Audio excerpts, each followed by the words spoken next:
O som dos tambores, um chamado à luta.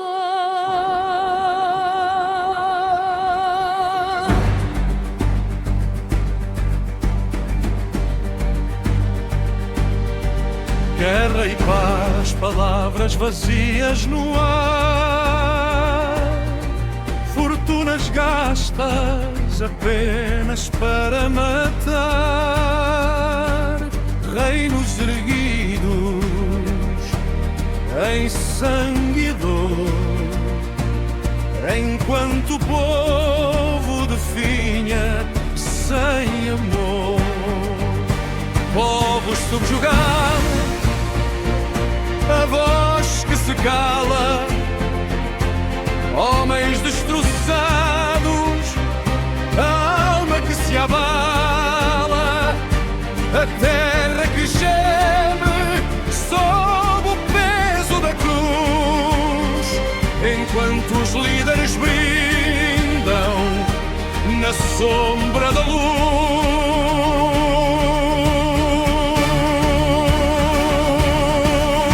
A paz numa miragem, um sonho que se foi. A esperança escorreu.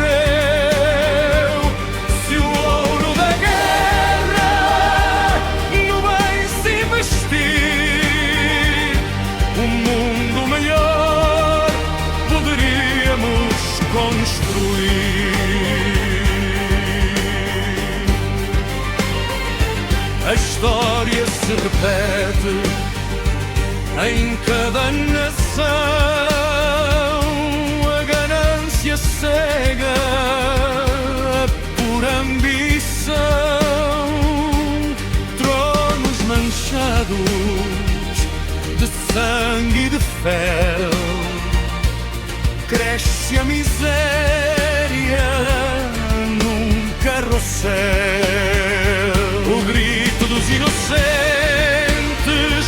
clama por justiça, um futuro incerto, uma tênue promessa, romper as correntes da desigualdade, regar as sementes da fraternidade.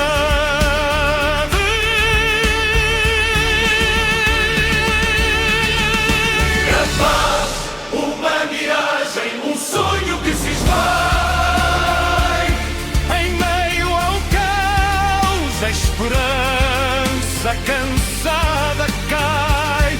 Se o ouro da guerra no bem se investir, há um mundo melhor para construir. Um novo caminho